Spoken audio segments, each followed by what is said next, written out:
आशा है आप सभी अच्छे होंगे।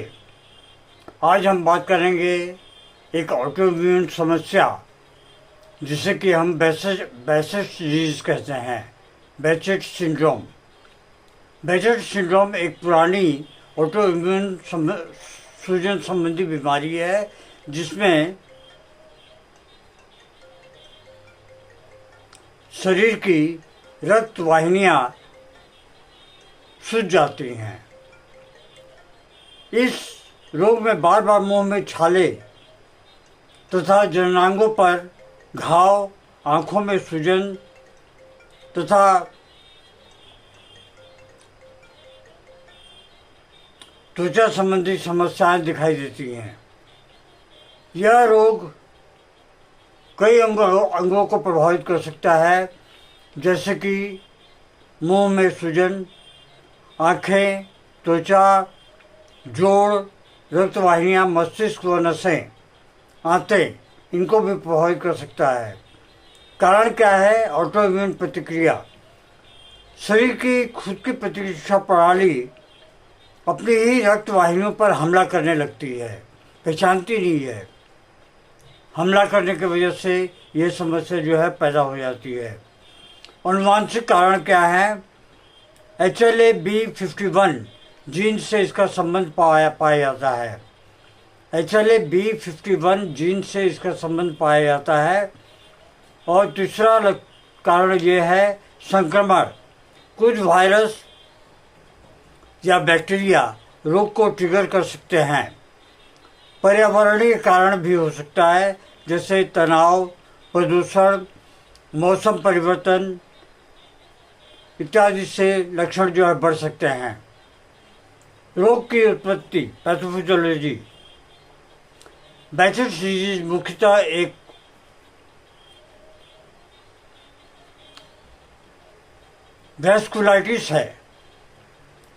वैस्कुलाइटिस है जिसमें इम्यून सिस्टम अत्यधिक सक्रिय हो जाता है।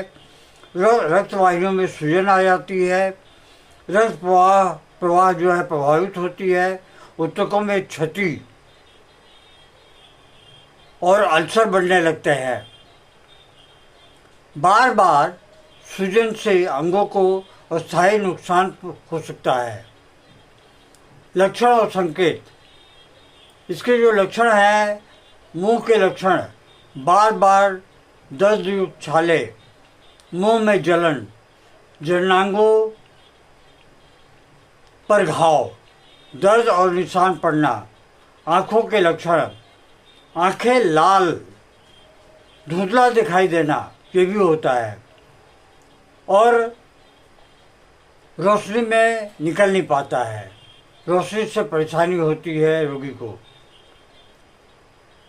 यूवाइटिस, ये भी एक समस्या पैदा हो जाता है।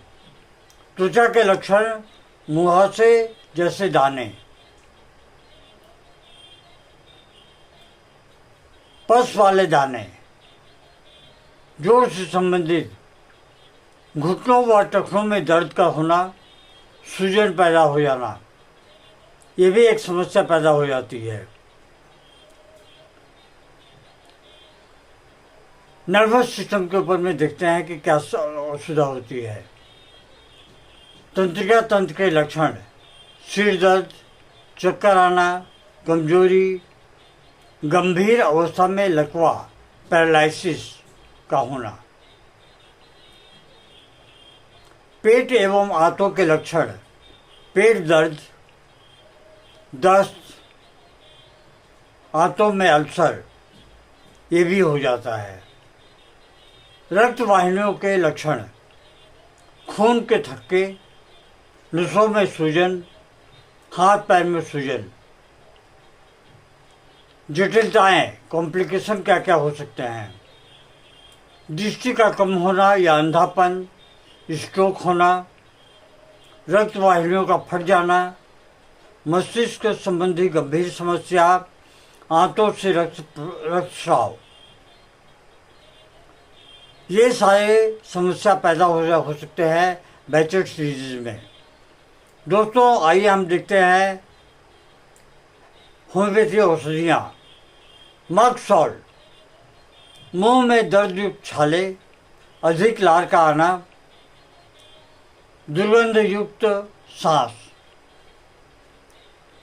जो सांस निकल के बाहर आती है उसमें बहुत ज़्यादा दुर्गंध होता है।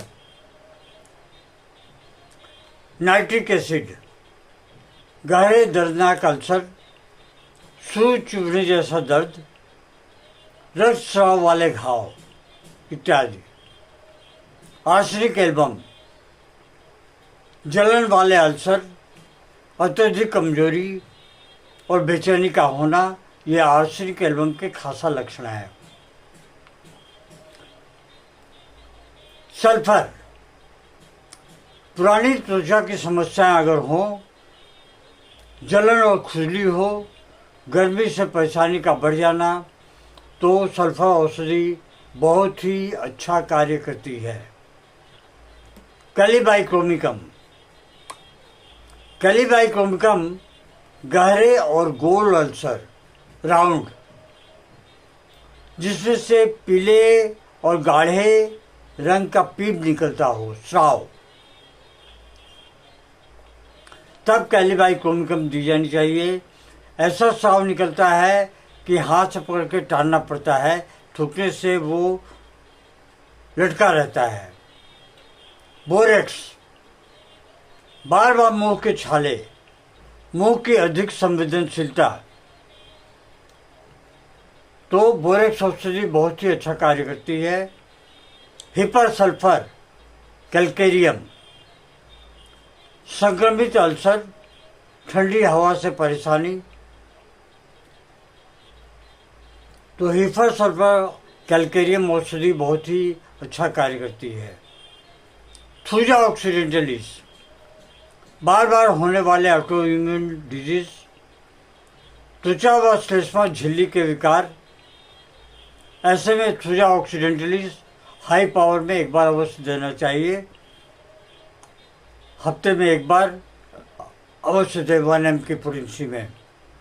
बाद बाकी सपोर्टिंग दवाइयाँ 200 की पोटेंसी में दिन में आप 2 से 3 बार ले सकते हैं। 200 की पोटेंसी। सामान्य सावधानियाँ, जनरल टिप्स। दोस्तों, मसालेदार भोजन से बचें, मुंह की सफाई रखें, तनाव को कम करें, पर्याप्त आराम करें, आँखों को तेज रोशनी से बचाएं, रंगीन चश्मा पहन के बाहर निकलें। ये थी बेचेट सीरीज के संबंध में एक छोटी सी जानकारी। वैसे बोला जाए तो इसमें 2 से 3 दिन का भी टाइम लग सकता है।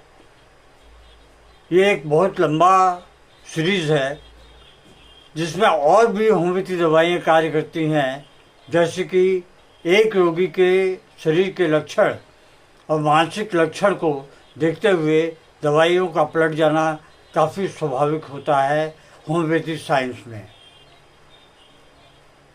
आज के लिए बस इतना ही। धन्यवाद। Long live homeopathy, long live Hahnemann.